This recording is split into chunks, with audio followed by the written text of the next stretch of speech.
I'm 78 years old.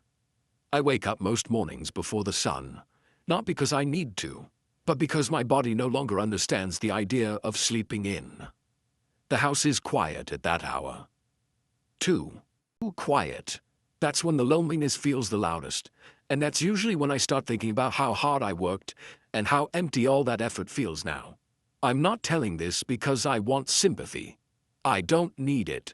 I've had a full life on paper, a career, a family, a reputation for being reliable. I'm telling it because there's a weight that comes with realizing, near the end, that the thing you gave your life to never gave anything back when you finally needed it. I can feel time differently now. It presses on my chest when I sit still. I don't think in years anymore. I think in mornings, in seasons, in how many more times I'll get to sit in this chair and watch dust float through the light. There's a finality to that awareness. It strips away excuses. It makes honesty unavoidable. When I was younger, I didn't think this way. I thought in plans, in deadlines, in what came next. I grew up believing that hard work was the answer to everything. My father believed it. His father before him too, I suppose. In our house, you didn't talk much about feelings. You showed up. You provided. You kept going, even when you were tired. Especially when you were tired. Rest was something you earned later. In my 20s, that belief felt like a gift. I was strong then, hungry, proud of how much I could handle. I took extra shifts, stayed late, said yes every time someone needed me. It felt good to be needed. It felt good to be dependable. I told myself I was building something solid. I met my wife around that time. She was patient, quietly observant. She laughed easily, but not loudly. When we married, I promised her a stable life. I believed that meant security, a roof, food on the table, no surprises. I didn't realize she might have meant something else when she said she wanted a life with me. We had children not long after. I remember holding my first child and feeling terrified, not of love, but of responsibility. I went back to work almost immediately. I told myself that was what good fathers did. They worked. They made sure there was enough. Days blurred into routines. Alarm, coffee, commute, work, home late, dinner reheated, bed. On weekends, I fixed things around the house, mowed the lawn, caught up on errands. I was always tired, but I wore that tiredness like a badge. My wife would sometimes ask me to sit with her in the evenings. Just sit. I'd tell her I would in a minute. I just needed to finish one thing. That minute often turned into an hour. Or never. The kids learned not to ask after a while. They'd show me drawings or school papers while I was half listening. I'd nod, say, "That's nice." I didn't mean to be distant. I just believed there would be time later. More time when things slowed down. At work, I was respected, promoted, trusted. People came to me with problems. I liked that. It made me feel valuable. At home, I was steady, but not really present.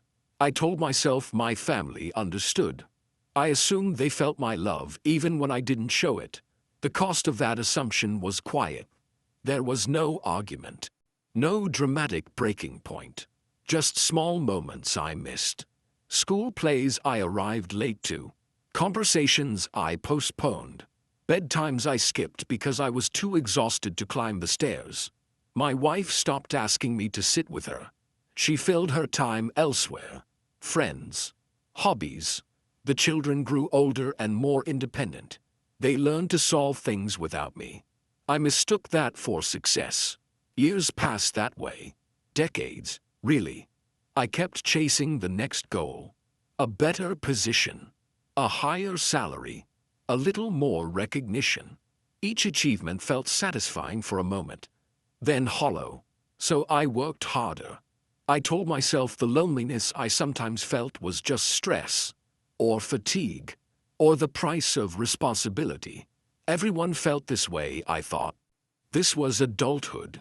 It wasn't until my 40s that I noticed something had shifted. The house felt quieter even when everyone was home. My wife and I spoke mostly about logistics, bills, schedules, repairs. We were polite, efficient. Something else, something warmer, had thinned out. I didn't address it. I didn't know how. And honestly, I was afraid of what I might hear if I asked. Then my father died. It wasn't sudden. He'd been ill for a while. I visited him in the hospital between work meetings. Sat by his bed, checking my watch more than I should have. When he passed, I felt a strange mix of grief and relief.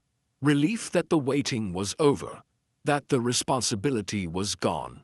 At his funeral, people spoke about how hard he worked, how he never complained, how he provided. I nodded along, proud and unsettled at the same time. It sounded familiar, too familiar. That feeling faded. Work pulled me back in. Life moved on. My marriage did too, but not in the way I expected. My wife grew quieter. Not sad exactly, just distant. When the kids left home, the space between us became impossible to ignore. We were two people sharing a history, not a life. She died before me. An illness that moved faster than either of us expected. In her final months, I sat with her more than I ever had before. There was nothing else to do. Work no longer mattered. Deadlines fell away. It was just us, in a room that smelled like disinfectant and fading time. She didn't accuse me of anything. That almost hurt more. She spoke gently, remembered the children when they were small, mentioned things I had forgotten entirely, moments I hadn't been present for, but that had mattered deeply to her. When she died, I felt a loneliness I had never known. Not the busy loneliness of a man distracted by work, but the quiet, echoing kind. The kind that sits with you in the evening and doesn't leave. After that, I retired. People congratulated me, asked what I planned to do with my time. I didn't have an answer. I had never learned how to live without being needed for something. The days stretched. Friends from work faded away. The children visited when they could, but they had lives of their own. I didn't blame them. I had taught them well how to be independent. I realized then that I had spent my life preparing for a future that no longer existed. I had assumed closeness could be postponed. That connection could wait. That love would always be there when I finally slowed down. It doesn't work that way. There are things that can't be fixed once enough time has passed. Conversations that never happened. Affection that was never shown. You can't explain your way back into those moments. You can't schedule them later. I think about how often I chose work over presence. Not because I loved work more, but because it was easier, clearer. It came with rules and rewards. Relationships are messier. They require attention when you're tired, listening when you'd rather rest, showing up without being asked. I didn't fail in the way people usually mean when they talk about regret.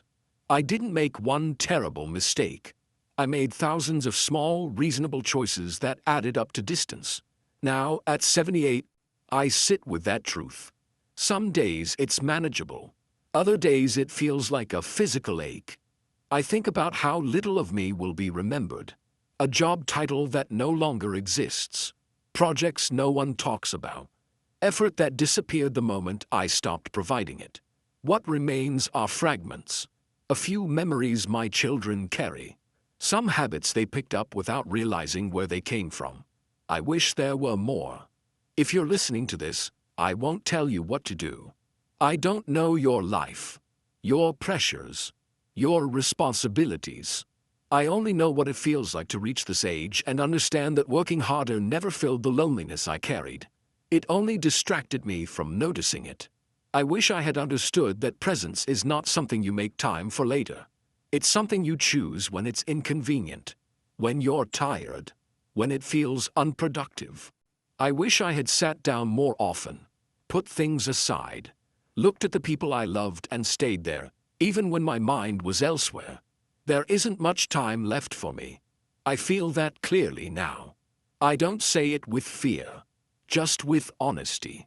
The days are quieter, slower. I try to be present in them. Even now. If this meant something to you, maybe sit with it for a moment. That's all. I'm not asking for anything else. I'll be here in this quiet house, watching the light move across the floor, thinking about what mattered and what I learned too late.